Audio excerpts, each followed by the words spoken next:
raspberry zinger, celestial seasonings, herbal tea, caffeine free. So I haven't tried it yet, so we'll give it a shot. Me and my fiance exchanged some gifts last night. Gifts. I don't know. Last night. We have a whole lot that goes on in February, our anniversary and other stuff, so birthdays and whatnot. So we just figured we'd just do it all. Or do some of it, because some of the gifts that come in and some of it's at the end of the month. And we like giving gifts and we like receiving, so we just couldn't hold ourselves back anymore. Well, being the massive supporter that my fiance is of, my life and my hobbies, she went ahead and bought me some mics to give a shot for the channel. It's these little guys right here. The only reason I'm not using them right now is that it took me all morning to try to figure it out. They're not that complicated. However, it took a while to figure out why they weren't working on my phone. They were working on her phone, and it just didn't make much sense. But the transmitter, or whatever it's called, oh man, it's over there, that plugs into the charging port of my phone. It's not working because I've had some issues with that charging port for a while. As in, the regular charging cable doesn't always charge. I have to put it in such a weird finicky angle, so it didn't even occur to me that this might not work. So it's finally time for me to man up, go somewhere and have it professionally cleaned, because I can't seem to get whatever is loose in the charging port out. I've been pushing it off.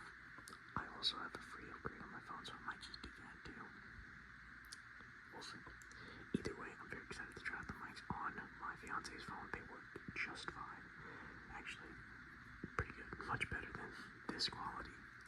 So I'll be able to clip it to my shirt, or just hold it. We'll see. I'm probably gonna find a way to have it just suspended or hung up somewhere so that I could just lean into it. So we'll see. We'll see how that goes. Yeah, so just some housekeeping stuff before we start on the video. It's going to be Indiana Jones and the Great Circle Ramble. But I just wanted to keep you guys up to date with what's been going on. So yeah, got some mics. Excited. I was hoping to have it going for this video, but I'm not going to take her phone from her either. So I'll be doing some controller sounds while I talk. I'll be occasionally sipping from this. It's got some, not a lot of sugar. I don't know how much that is, probably around as I, and some honey in there. This has been sitting for long enough. I haven't tried it yet. I don't know if I'm supposed to take the tea bags out. I don't think I need to.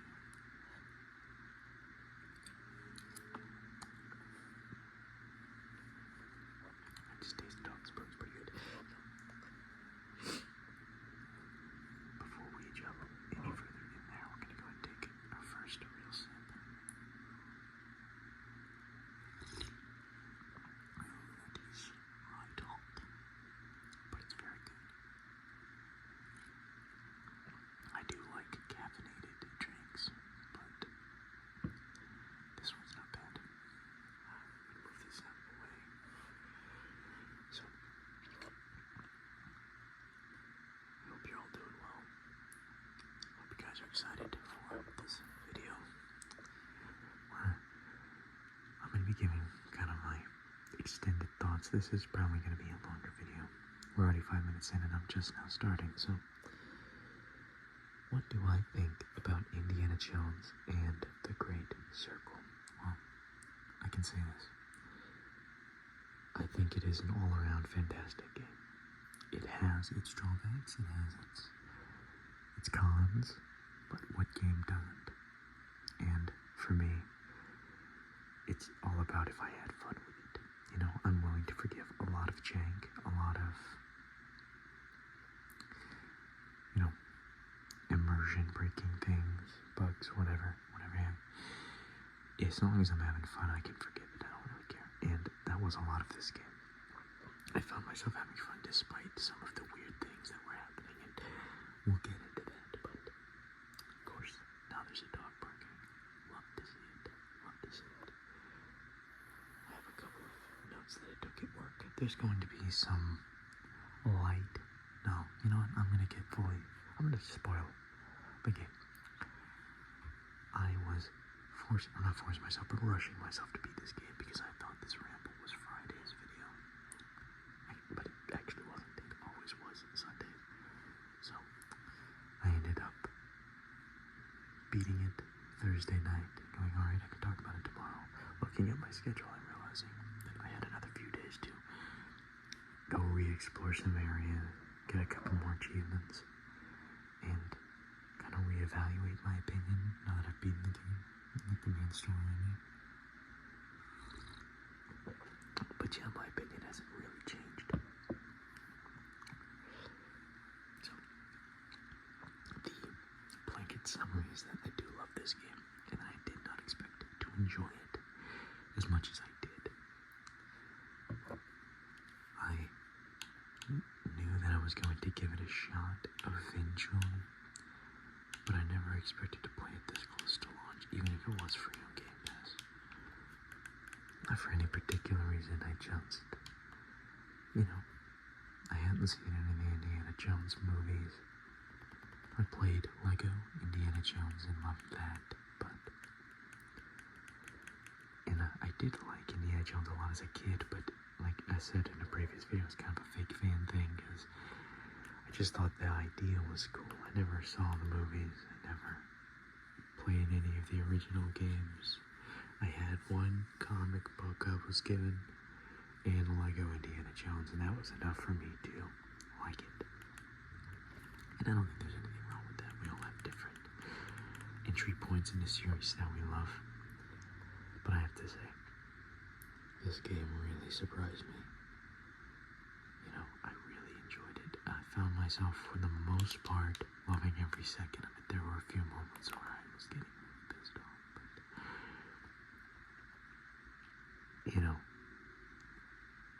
I'll explain it a bit, but yeah, that's the summary, that I love it. I do think that, so for those who are unaware, this game takes place over, I think, like 7 or 8 different locations across the world. The Great Circle is like the Great Circle around the world. Like, when I say I'm spoiling it, I didn't actually do research or anything, or go back and look, but it's what's it called? Phenomena, the Great Pyramids, or things like that are all, built on one circle, like one line around the world. I'm not explaining myself very well. I'm not really going to go that much into the story. I do have to say it was a great mystery. I found myself having fun with it, and I don't think I expected the ending. I anticipated some of it because it's kind of a predictable, story beats. The actual source I didn't expect, which I'll get to when we get to the finale. But you start off the game, you're having a dream or a nightmare. Indiana Jones is sleeping on his desk in what college is it called? Whatever university he works at. Jesus. Maybe I should have thought about this more, but it's kind of replaying one of the most iconic Indiana Jones scenes of all time. Which, because I haven't seen the movie, unfortunately, it does mean a little less to me. However, I still very much enjoyed it, and I could tell how much love was put into that scene alone. But you wake up, and you realize that someone has broken into your museum or university museum, whatever it is. Someone's broken into it. And and whoever broke into it is huge. He's a giant, quite literally. And he stole something from you. It was a cat mummy, the stolen cat mummy. Now, first, obviously, he doesn't understand why someone would break in and steal the cat mummy. It was a recently acquired thing that Jones had just found on a previous expedition. But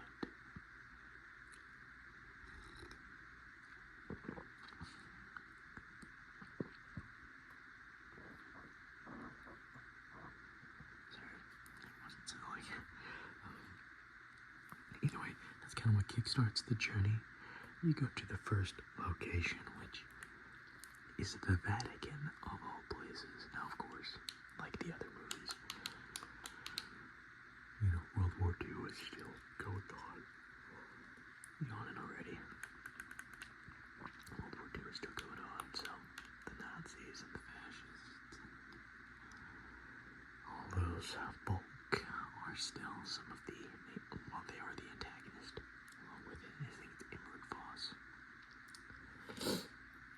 He's the main villain. He's very eccentric, however you say it. And from what I can tell, he seems to follow that trope of eccentric Indiana Jones villains. He's hilarious. He has some funny moments, but he is definitely a bad guy, that's for sure. He's a rival archaeologist who, well, he pretty much the definition of ends justify the means. Obviously, Indiana Jones does not consider him to be like an actual, archaeologist, not one that is worth his salt. Anyway, but not gonna get too much into that. I have to say this though: the first two areas, which are the Vatican and the Giza, they are my favorite locations in the entire game. They're the most expensive and the most enjoyable, in my personal opinion. You do see a few other interesting places. You end up in the Himalayas. You end up in Shanghai, in the middle of a battle. Sukhothai and the Caymans in Iraq. I don't think I missed anywhere else. I feel like I'm missing something. Missing a location in between there somewhere. I don't know. But either way. The first two are my favorite. I have since beating the game, I've gone back to the Vatican and I've been working on. You can revisit all the locations and get all of the field notes and complete all of the mysteries and side content that location offers, which is awesome. That's what I've been enjoying for the last couple days. I'm still in the Vatican, knocking out some admittedly mundane things, but I still have a few side missions that I know are going to be fun, like the underground fight ring. I'm saving that one for last in the Vatican, doing all the other side shit first. But yeah, what I loved about this game, the puzzles and the exploration are kind of the key focus, and I do think that they both are, very well put together. The puzzles, I would say 95% of the time, the puzzles are fun, challenging, and they don't give it away to you. However, the 5% where it's either a little too hand-holdy, or you have an NPC with you who will not shut her damn mouth, it really ruins the experience, in my opinion. It really kills that puzzle. But I feel like for the most part, that's not an issue. There is an NPC that is often with you named Gina, and she can get quite annoying. I will say this though, she's not with you when you go back and replay through some stuff, and she's not with you for a lot of the game, so you get to enjoy solving some of those puzzles without her constant badgering.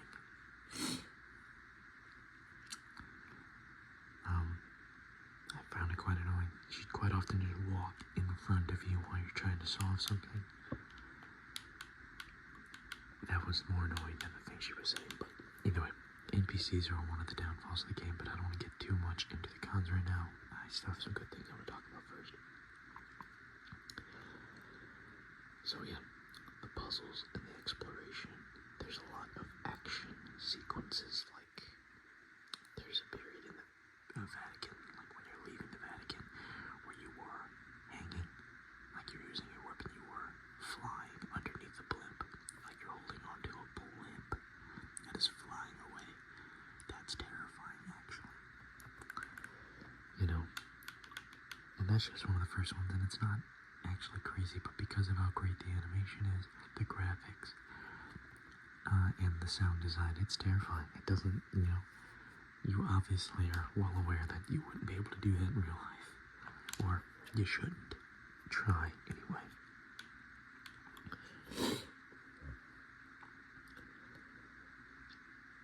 Let's see. Yeah, for the other action set pieces, there was one that I wrote. I'm gonna get to it last. The Shanghai one is one giant action set piece. They have Japanese fighters, like planes. I think there's some German planes there too, and I don't know who else they're fighting, to be honest with you. There was so much going on, I wasn't really paying attention. I was trying to get out of there. But the planes are crashing and shooting, and everything's blowing up around you. There's a few comedy moments in there, like you go to open up a door and it just falls. It was funny. It felt like classic Indiana Jones humor from what I could tell. Again, without having seen the movies, just seen a lot of clips from them. I'm so sorry I'm a minute away. But the big one that really affected me, and I think I talked about this a few videos ago, when you are in Sukhothai, there are giant snakes. And when I say giant snakes, I don't mean like, oh, it's an anaconda. I mean, it is a vehicle-sized snake. It's terrifying. It awoke something in me. I knew I never loved snakes, but I've been around them my whole life. Normal-sized snakes, I've held them before. I've dealt with them before. I've camped around them and never really worried about it. They've been in our house. You know, you just grab it and get rid of it. But something about it was terrifying to me. Wow, I'm tired. Something about it was absolutely terrifying. I don't know what it was. Maybe it was the eyes, but anytime like the mouth opened up and they just jump at you. Oh my goodness. So, the part of it, and I'm going to get into the first con, and that is, in some places, it's very janky, very finicky, the gameplay, I mean.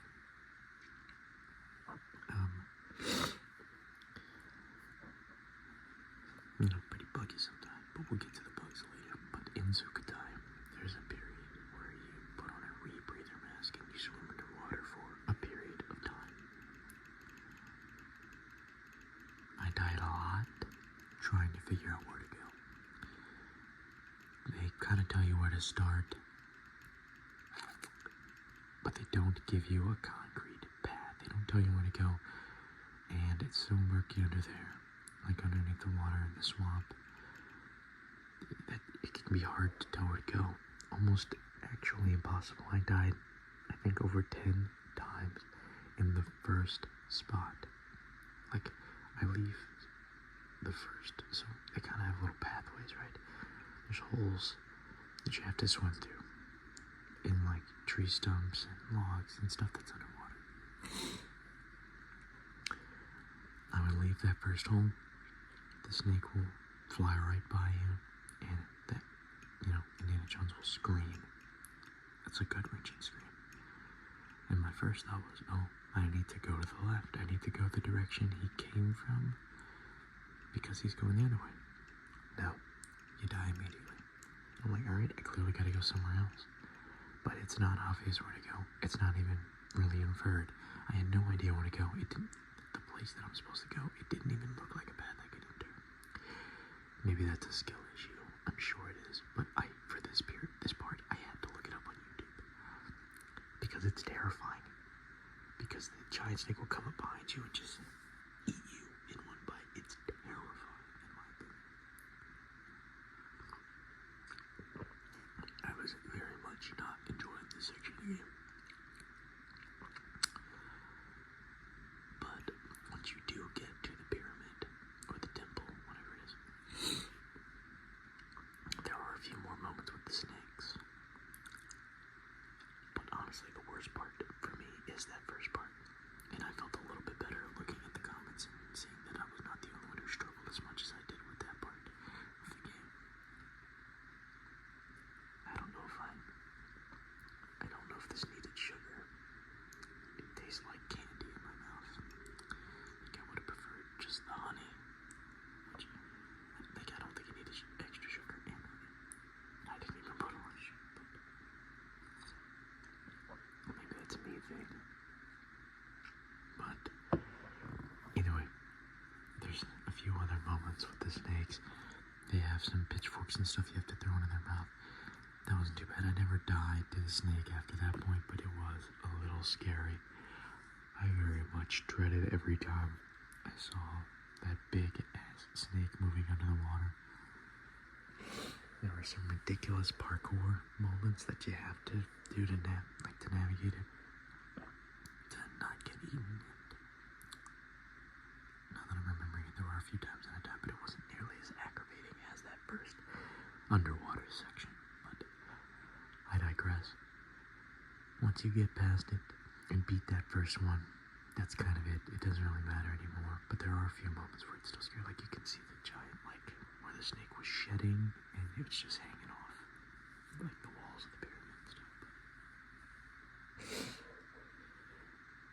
Either way, those are like the big action set pieces that I remember. I'm going to talk a little bit more about some pros, like some things that I liked with the game. Obviously, I already talked about the puzzles and the exploration. Specifically in those first two areas, it feels like there's around every corner something to find. Like you don't need a side mission to find something. You just can see like a group of enemies, and then you know that there's something around them that you can find. There's a cave you can go into, a tunnel. Maybe there is a side mission or a mystery there. You know, in the Vatican, I had a lot of fun taking pictures of the cats, stealthing around. Once you have more of the abilities unlocked, I find hand-to-hand combat to be much more enjoyable than it was when it first started. It's fun to just completely knock someone out. It's really fun to do a takedown with a two-handed weapon.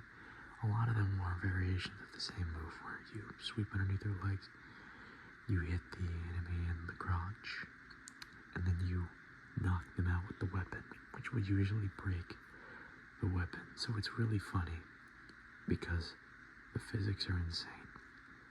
You hit someone with the crotch, you'll uppercut them with the weapon, it'll shatter, and then that character will fly off of the balcony, off of the cliff, wherever they are, and they will just ragdoll all the way down to the ground, and no one will see them somehow.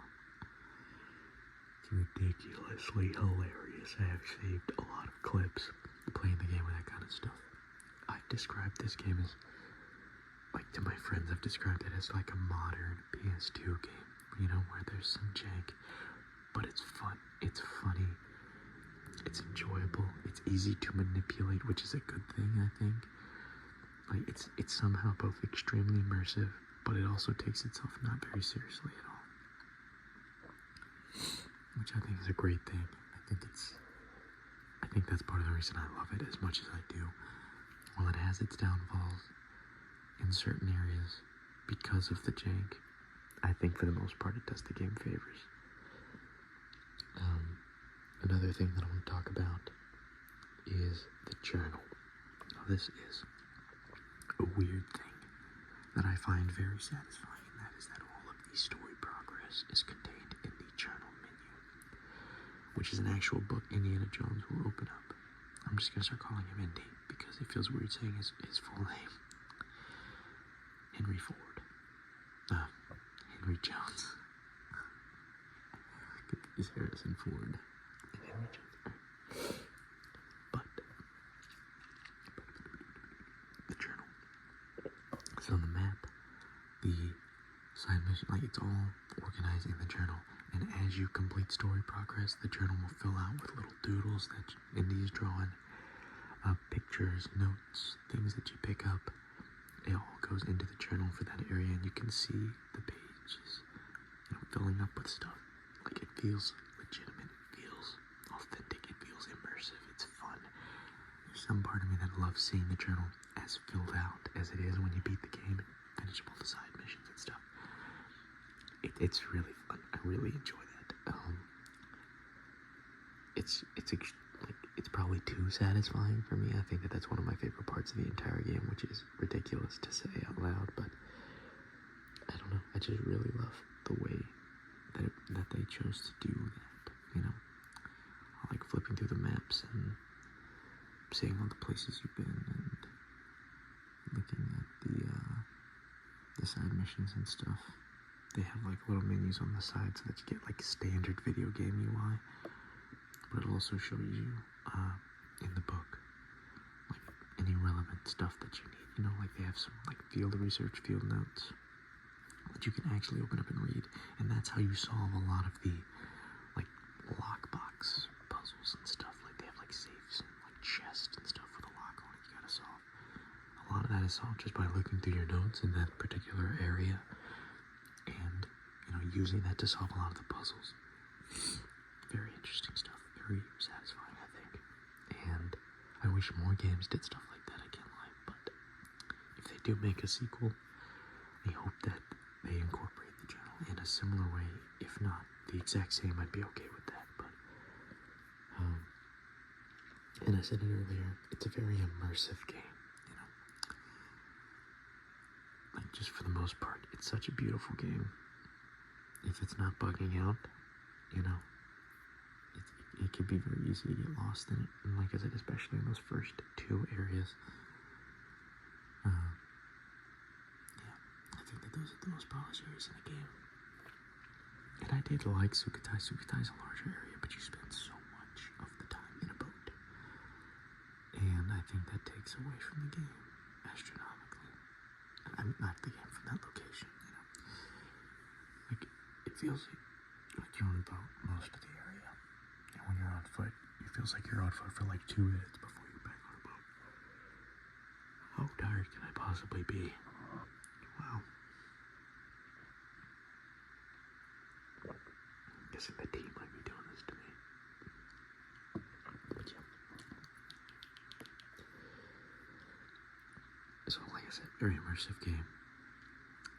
But my first con that I wrote down on the list is that it has a lot of immersion breaking bugs and glitches and NPC behavior. This is where I start kind of getting very forgiving of the game. And while it does break the initial immersion, this is where it feels more like an older game. If there's jank, like with the stealth thing, and I'm not playing on the highest difficulty. I've heard that the higher the difficulty, the more realistic the NPC behavior. But I don't want to play a really hard game sometimes. Sometimes I just want some fun. But there's some moments like in Giza, I'm running through a Nazi compound, and I was struggling to find a way into the compound without getting over like a certain part of the compound without being spotted. So I just said, screw it, I'm just gonna run in and see what happens, explore the area if it and then when I die and respawn, I'll use whatever knowledge I gain to try to find another way in. Like maybe I'll see another entrance or something. So I just sprint right into the main gate. It takes them way too long to see me, even though I'm running inches away and right in front of these guys. Now I do get spotted. I sprint all the way into the compound. I run upstairs. I climb a ladder and I hide behind a shelf. It took them less than a minute to forget that I was ever there. And I did not have to leave or like die or respawn or anything. I was in the compound and they forgot I was there. So I just picked them off one by one and went to continue on the story. It feels a bit ridiculous. Right? They would not just forget I was there. They would sound an alarm. They would keep looking for me, but Yeah. Goodness gracious. I'm losing my mind with all this yawning. But yeah, so there's stuff like that. It can be very easy to manipulate these guys in the game, but it's still, I still think it's fun. I still think it's enjoyable, despite how weird that is. Now that's just the first con. I've talked a bit about the stealth. You know, just now, there's definitely some jank with kind of all the key features, stealth, combat. Like I said, when you don't have all those upgrades, those earlier boss fights, man. So you get to the Vatican secret archives in the Vatican. And you have to fight the giant. Forgot his name. He's around with you until the end of the game. But you have to fist fight him. And it's ridiculously annoying. It's annoying. It's annoying. I did not enjoy that fight. And I had some upgrades. It's not like I had nothing, but it didn't feel like nearly enough. Now, in my defense, I didn't have the timing quite right. Oh my goodness. But it felt like because of the jank, the dodge mechanic, I wasn't getting far enough away from him. You know, even though they telegraphed when he was about to do it, it still felt like I was somehow always too slow with the dodge or with the block to actually make a difference. My stamina would run out after like 2 punches, and then I'd have to dodge, but I'd have no stamina left. It felt ridiculous, and even when Gino was helping, he was annoying. And what's more annoying than anything else in this entire game, the stealth has its jank, but it's fine. The combat has its jank, but it gets better with the upgrades and with experience and learning how the system works. Shooting firearms in this game is ridiculously not satisfying. It is so bad. I mean, I understand that in real life, not that I've shot anyone, but if you did, it might take more than 1 bullet. But come on. I've chrome-domed so many people in this game, and they continue to walk it off. And I shot this giant a lot. Now, I know bullets don't harm him, but there's no way I can punch him, and he'll be fine. But I can shoot him in the head. No, there's no way that I can shoot him in the head, and nothing will happen, but I can beat him up with my hands. That does not make sense. You know what? I mean, how does that possibly make any sense? I shot him in the head and he's fine, but I punch him and he's knocked down.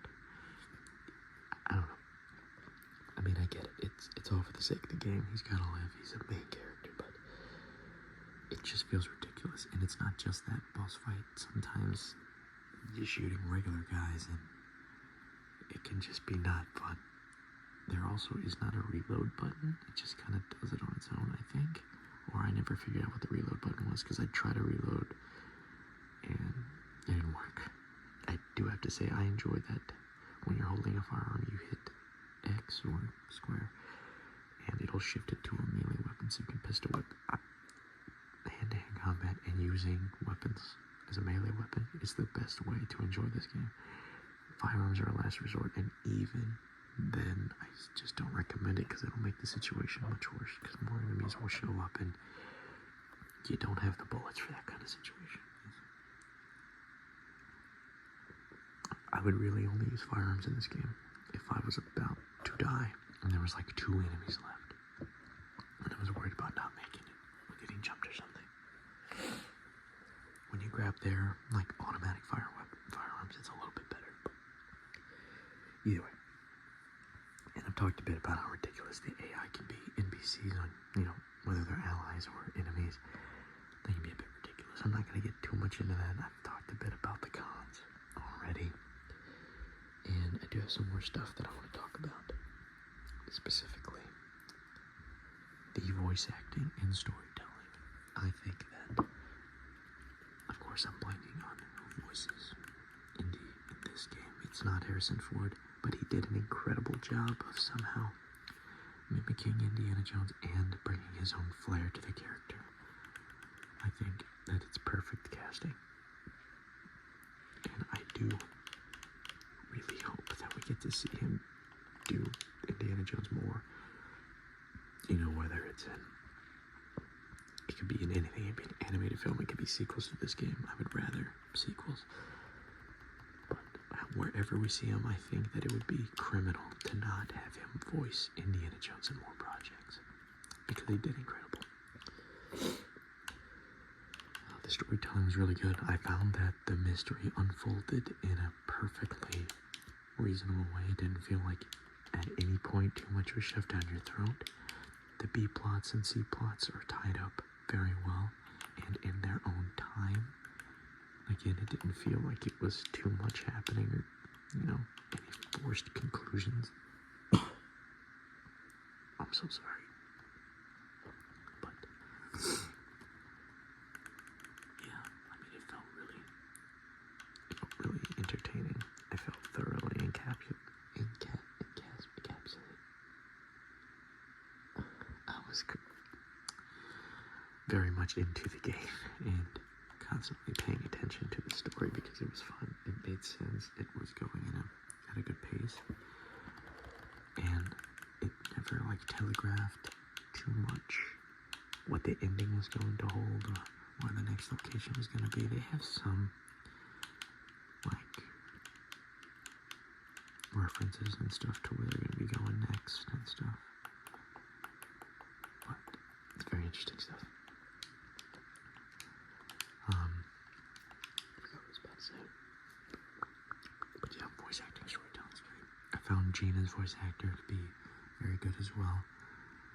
They definitely were able to provide, bring a chemistry to those two, one that made sense for the characters. I really liked the voice actor for the Pope, not the Pope, the priest. I forget his name. The one with the hearing aids in the Vatican that helps you, unravel that mystery in the Vatican. One of the first mysteries. I'm blanking on his name, but very much enjoyed his parts in the game. Voss's voice acting was perfect, spot on. It was very ridiculously eccentric, but funny and witty, and still somehow, vile, and, he was definitely the villain. But, yeah. Now, let's see. Sorry about that.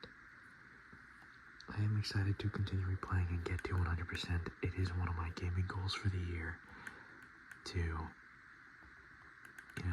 100% this game.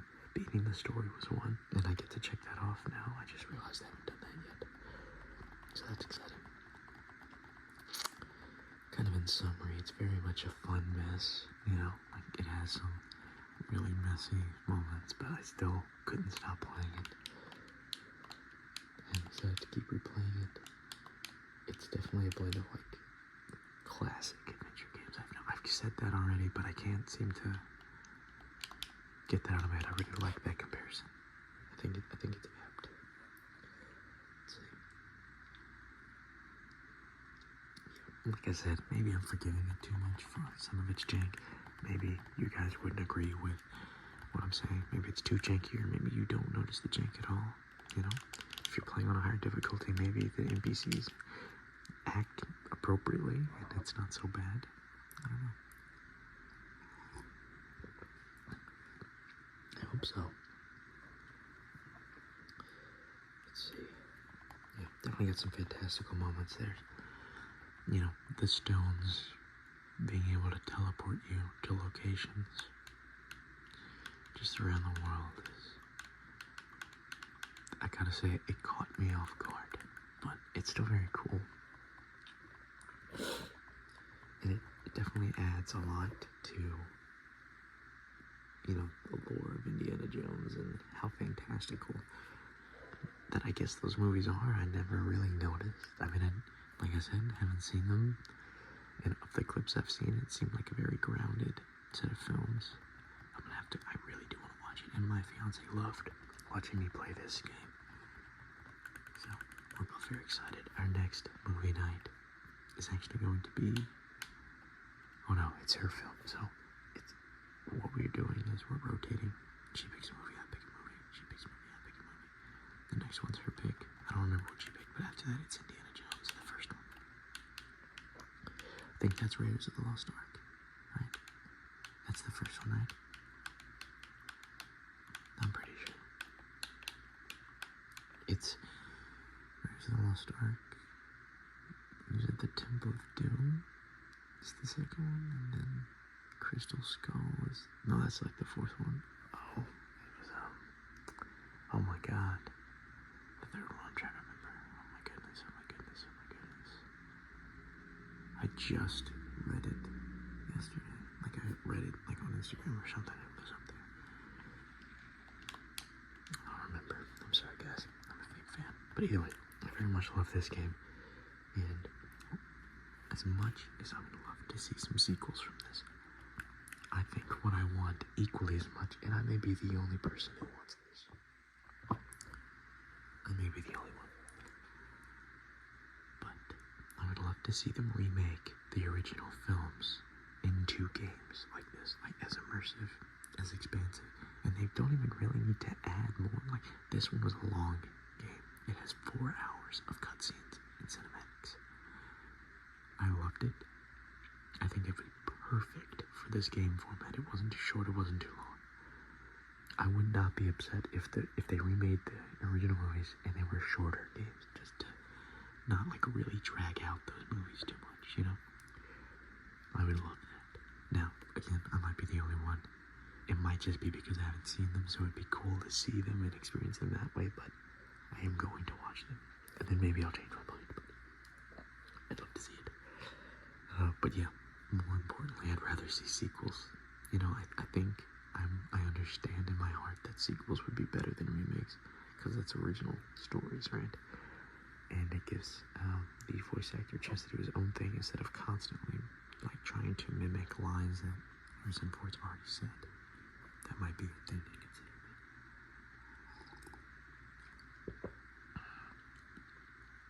At the end of the day, I very much love this game.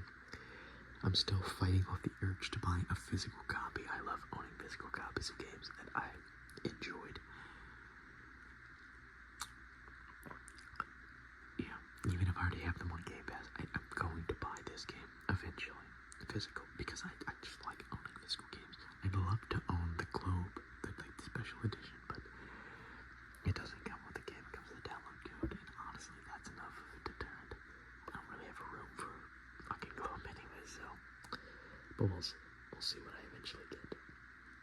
But yeah, it's a great game.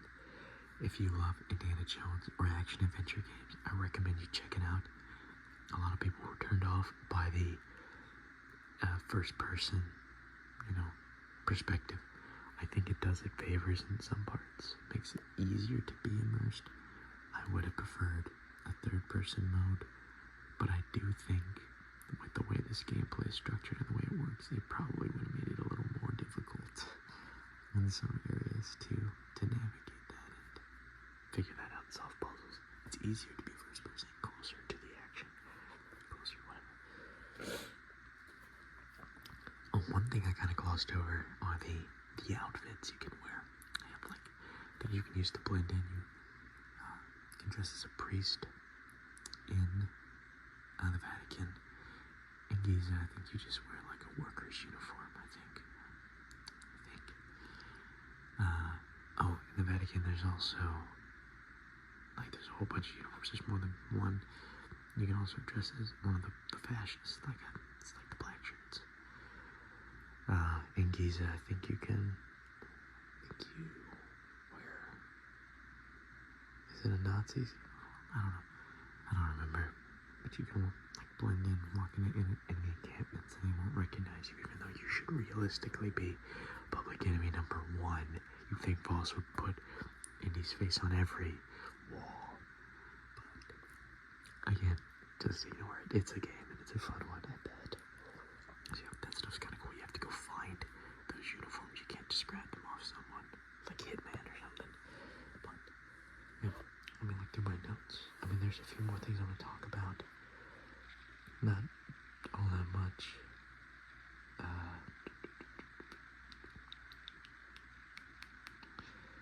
Yeah, I'm very excited to see if there's any sequels to this. I'm very excited to see where they go with this going forward.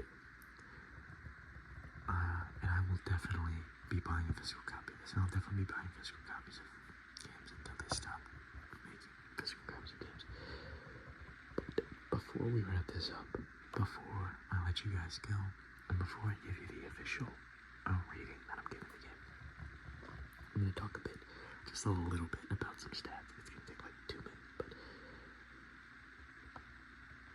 as far as progress in the game, I obviously beat the main story, 100% of the main adventure.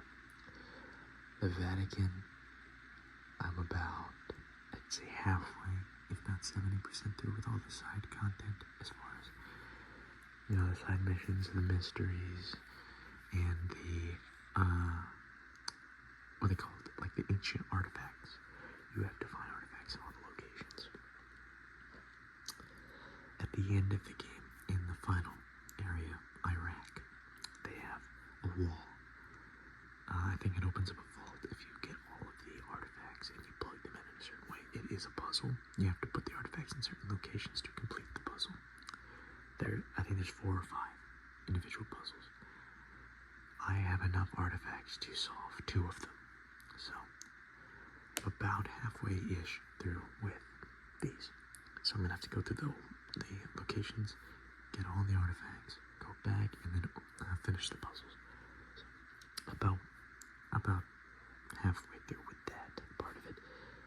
According to the achievements, I have completed 24 out of 45 achievements for the game, totaling at 470 gamer score out of 1,000 total. So not too bad. Giving me a good dent into my achievement goal for the year.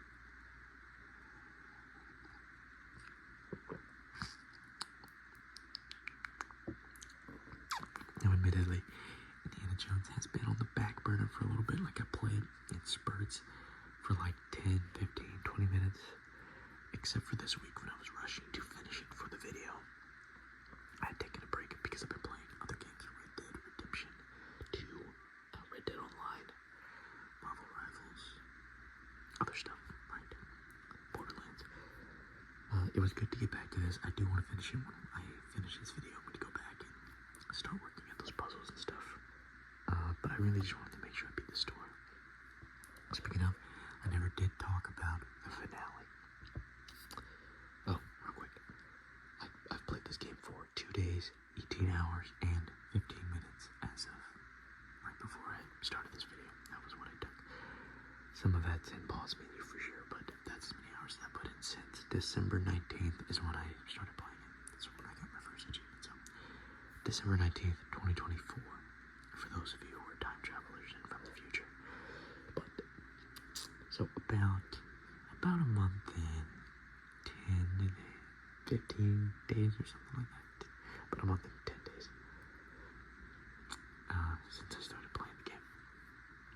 And I got about that much time. So I'm pretty proud of that for someone who has a job now, I don't play that, like, single player games as much. It's really just Red Dead, and then I'm playing with my buddies. But yeah, before I get on that whole side tangent, let's talk about the finale. What was the mystery of the Great Circle? What was Rook Voss collecting the stones for? What was he going to use them for? Well, he was using it to power Noah's Ark. I'm sure you guys are familiar with the story of Noah's Ark, where Noah built a giant boat and collected all of the animals, or I think it was like 2 of each animal and livestock, so that he can repopulate the earth as God floods it, the Great Flood. Well, this game, or like this mystery, is supposed to uncover and solve like that great mystery. It explains how he got all the animals. He used the stones to travel across the world, grabbing the animals, like pretty much just teleporting. And then, as he flooded the earth, he survived on this huge boat.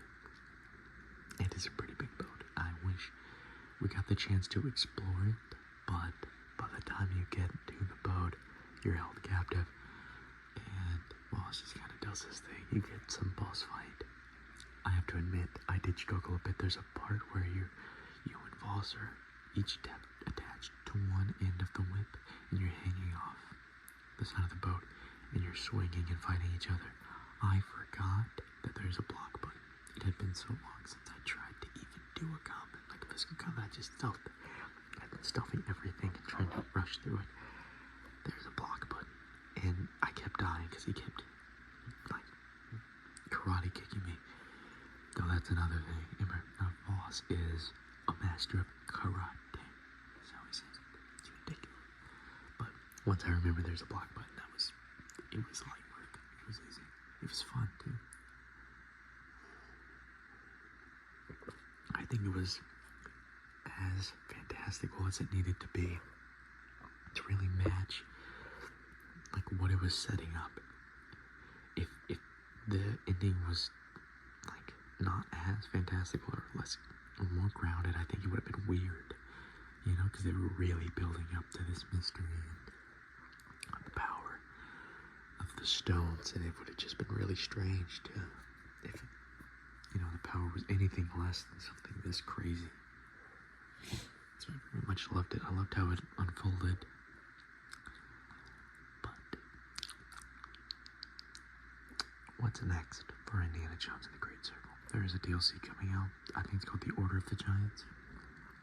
I know nothing about it. I'm not sure if they've released any information, and I just haven't seen it, but I am excited. I will more than likely buy it if it's paid DLC, just because I enjoyed the game so much. But that is pretty much everything I had to say about the game. And at the end of the day, what am I gonna rate it? I'm gonna rate it a solid 8.7 out of 10. When I first started playing it, it was absolutely a 9 or a 9.5. But as you play it more, the jank becomes more obvious, more annoying, and the whole, like, everything in Sukhothai really pissed me off.